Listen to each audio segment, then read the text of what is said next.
Hello and welcome to topic study. आप सभी का स्वागत करता हूं मैं टॉपिक स्टडी यूट्यूब चैनल पर।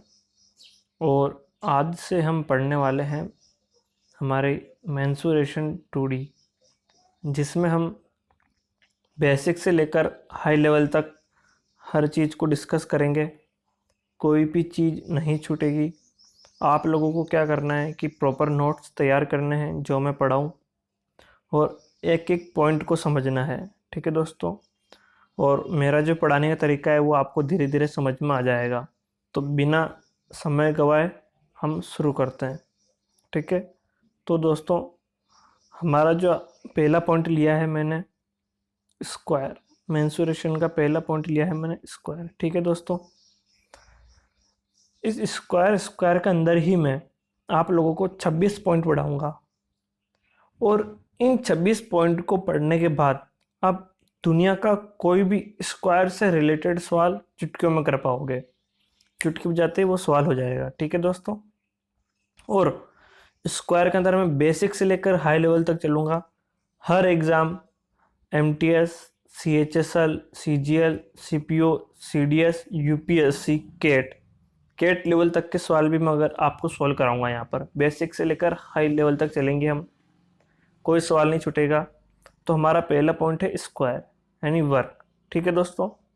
अब वर्ग क्या होता है कि ऐसी कोई भी आकृति जिसकी चारों भुजाएं बराबर हो और प्रत्येक कोण क्या हो, 90 डिग्री हो, वर्ग कहलाती है। ठीक है। जैसा कि क्या है, ये मैंने चित्र बनाई है। ये चार भुजाएं हैं। ये क्या है, ये चारों आपस में बराबर है। ठीक है। और इनके बीच का जो एंगल है ये वाला, ये क्या है, बराबर है 90 डिग्री। कौन सा एंगल है, 90 डिग्री का एंगल है। ठीक है। यानी कि ये एंगल, ये एंगल, ये एंगल, ये एंगल 90 डिग्री के कोण है। तो वो कौन सी भुजा हो जाएगी, वर्ग या स्क्वायर। ठीक है दोस्तों। एक बार फिर मैं आपको बताता हूँ कि चार बराबर भुजाओं की बंद आकृति जिसका प्रत्येक आंतरिक कोण 90 डिग्री हो, वर्ग कहलाता है। ठीक है दोस्तों। आप लोगों को समझ में आया होगा वर्ग क्या होता है। तो मैं अगले पॉइंट पे बढ़ता हूँ, है ना। आगे बढ़ता हूँ मैं। अब देखो, वर्ग के अंदर पहली टर्म आती है परिमाप, कि परिमाप क्या होता है। ठीक है दोस्तों। या पेरीमीटर। पेरीमीटर क्या होगा, तो पेरीमीटर का जो फॉर्मूला होता है 4 इंटू साइड। ठीक है। मान लो वर्ग की ये भुजा ए है, ये भुजा भी ए है, ये भुजा भी ए है, ये भुजा भी ए है। ठीक है। अब परिमाप या पेरीमीटर किसे कहते हैं, माना कि ये एक बिंदु है, ये वाला बिंदु है। ठीक है।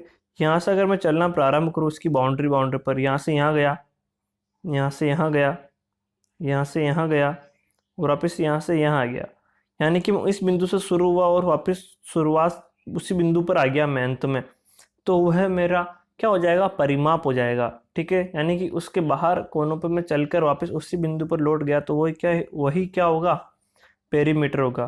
तो इसका फॉर्मूला क्या हो जाएगा, ये दूरी में चला ए, ये दूरी में चला ए, ये दूरी में चला ए, ये दूरी में चला ए, तो टोटल कितनी दूरी चला, चार दूरियां चला, और चारों क्या बराबर है, तो 4 इंटू साइड। ठीक है दोस्तों। आप लोगों को परिमाप समझ में आया होगा कि परिमाप क्या होता है। ठीक है। अब हम चलते हैं क्षेत्रफल पर। अब देखो, वर्ग एक ऐसी आकृति है जिसकी आमने सामने की भुजाएं भी बराबर होती है। ठीक है। आमने सामने की भुजाएं भी बराबर होती है। ये वाली भुजा, ये वाली भुजा, ये चारों भुजा बराबर होती है। अब ऐसी आकृति का क्षेत्रफल का सूत्र होता है लंबाई इंटू चौड़ाई। लंबाई इंटू चौड़ाई सूत्र होता है ऐसी आकृति का, लंबाई इंटू चौड़ाई। तो इसकी लंबाई भी क्या है, ए है, चौड़ाई भी क्या है, ए है। तो इसका क्षेत्रफल का एरिया क्या हो जाएगा, लंबाई इंटू चौड़ाई, यानी ए स्क्वायर या भुजा स्क्वायर या साइड स्क्वायर। ठीक है दोस्तों। क्लियर, कोई डाउट नहीं रहा होगा।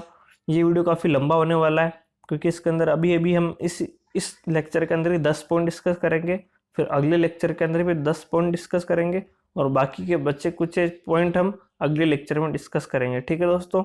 तो आपको वीडियो में अंत तक बने रहना है, एक एक बात समझनी है, क्या मैं समझा रहा हूँ। आपको समझ में नहीं आए तो वीडियो को 2 बार देखना है, नोट्स तैयार करने हैं, एक बार देखने के बाद नोट्स तैयार करने हैं, स्क्रीनशॉट लेते हुए चलना है। ठीक है। अब देखो, विकर्ण। विकर्ण क्या होता है, डायगोनल का विकर्ण क्या होता है, ये वीडियो रेलवे वालों के लिए भी बेनिफिशियल होने वाला है। ठीक है दोस्तों, अब देखो विकर्ण, विकर्ण क्या होता है, ये यहाँ से एक बिंदु है और यहाँ से एक बिंदु, इन दोनों को अगर मैं आपस में मिला दूं तो ये जो रेखा होगी वर्ग की विकर्ण कहलाती है। ठीक है, अब विकर्ण का मान क्या आएगा, ये भुजा हो गई अपनी, ये भुजा हो गई, मान लो कि ए है। ठीक है, ये वाली भुजा भी क्या है, ए है, और ये इनके बीच का एंगल क्या है, 90 डिग्री का एंगल है। ठीक है, तो पाइथागोरस प्रमेय से इसका मान क्या आएगा, ए स्क्वायर प्लस ए स्क्वायर का अंडर रूट। ठीक है, तो क्या हो जाएगा, 2a स्क्वायर का अंडर रूट, तो उसका मान क्या हो जाएगा, √2a। ठीक है, समझ में आया होगा आप लोगों को ये चीज़। ठीक है, अब देखो अगला पॉइंट क्या है अपना, कभी कभी एग्जाम में क्या होता है कि हमें डायगोनल की वैल्यू दी हुई होती है कि डायगोनल की वैल्यू ये है तो क्षेत्रफल ज्ञात कीजिए, तो उस समय क्षेत्रफल का सूत्र क्या हो जाएगा, 1/d²/2। ठीक है, d²/2। अब ये क्यों होगा तो समझिए, देखो इसको, विकर्ण का फॉर्मूला क्या है, √2 इंटू साइड, तो साइड का मान यहाँ से क्या हो जाएगा, d/√2, और क्षेत्रफल क्या होता है साइड स्क्वायर, तो d²/√2 का स्क्वायर यानी d²/2। ठीक है, क्लियर, नो डाउट, कोई डाउट नहीं रहा होगा। अब आप लोग क्या करना है, इसका स्क्रीनशॉट ले लेना है और अपनी कॉपी में नोट डाउन करना है इसी चीज़ों को। ठीक है, अब देखो आगे अपन अब बढ़ते हैं। ठीक है, अब आगे क्या है, देखो कि स्क्वायर से रिलेटेड मैं 25 पॉइंट पढ़ाने वाला हूँ। ठीक है, तो आज जो कंप्लीट करूँगा मैं 5 पॉइंट कंप्लीट करूँगा। ठीक है, क्योंकि वीडियो काफ़ी लंबा हो जाएगा मेरे को लग रहा है, तो 5 पॉइंट अपन कंप्लीट करेंगे, फिर अगले वीडियो में 5 पॉइंट कंप्लीट करेंगे इस प्रकार से, ताकि मैं अच्छे से समझा सकूँ और वीडियो भी काफ़ी लंबा नहीं हो। अगर आप लोगों को टाइम ज़्यादा लग रहा है तो आप इसकी स्पीड बढ़ा के भी देख सकते हो, ताकि आप लोग अच्छे से समझ सको और टाइम ज़्यादा ख़राब नहीं हो। ठीक है, देखो पहला पॉइंट क्या है, इंपॉर्टेंट पॉइंट है पहला, कि वर्ग में विकर्ण वर्ग के क्षेत्रफल को 2 बराबर भागों में बांटते हैं। ठीक है, कैसे बांटते हैं, देखो कि ये एक वर्ग है, ये एक वर्ग है, ये वर्ग है। ठीक है, डी बिंदु और बी बिंदु को मैंने मिलाया तो एक डायगोनल बना, इस प्रकार से डायगोनल बना। ठीक है ना, ये डायगोनल बन गया। तो डायगोनल क्या करते हैं, वर्ग के क्षेत्रफल को ये वाला भाग का क्षेत्रफल और इस वाले भाग का क्षेत्रफल क्या होता है, आपस में बराबर होता है। ठीक है, अब ऐसा क्यों होता है मैं बताता हूँ। देखो कई सारे तरीके, मैं एक बेस्ट मेथड बताता हूँ। देखो ये भुजा और ये भुजा बराबर है कि नहीं है, ये भुजा और ये भुजा बराबर है, तो ये भी ए है, ये भी ए है। ठीक है, और बीच में एंगल क्या है, 90 डिग्री है, ये 90 डिग्री का एंगल है, तो उसका इस ट्रायंगल का क्षेत्रफल क्या हो जाएगा, इस ट्रायंगल का क्षेत्रफल क्या हो जाएगा कि 1/2 आधार इंटू ऊंचाई, इस ट्रायंगल का क्षेत्रफल क्या हो जाएगा, 1/2 आधार इंटू ऊंचाई। ठीक है, 1/2 आधार इंटू ऊंचाई हो जाएगा ना, तो a²/2, इस वाले का क्षेत्रफल क्या आ गया, a²/2। ठीक है, अब समझना, देखो वैसे ही ये भुजा भी क्या है, ए है, ये वाली भुजा भी क्या है, ए है, तो ये वाला ट्रायंगल नहीं बना, एक ट्रायंगल और बना, ये ट्रायंगल एक और बन गया ना अंदर। देखो ये वाला मैं पिंक कलर का बना रहा हूँ, ताकि अलग अलग कलर का यूज़ करके बनाऊंगा, से आपको समझ में। ये वाला ट्रायंगल देखो, ये भुजा भी ये है, ये भुजा भी ये है, और बीच में एंगल कौन सा है, 90 डिग्री, तो इसका एरिया भी क्या हो जाएगा, a²/2। तो दोनों ट्रायंगल का क्षेत्रफल क्या हो गया, a²/2 a²/2, यानी कि दोनों का क्षेत्रफल क्या बराबर है, यानी कि वर्ग का एक डायगोनल, स्क्वायर का एक डायगोनल वर्ग को 2 बराबर भागों में बांट देता है। यानी कि अगर पूरे डायगोनल का, पूरे स्क्वायर का एरिया 1 यूनिट है, तो इसका एरिया 1/2 यूनिट, इसका एरिया भी 1/2 यूनिट होगा।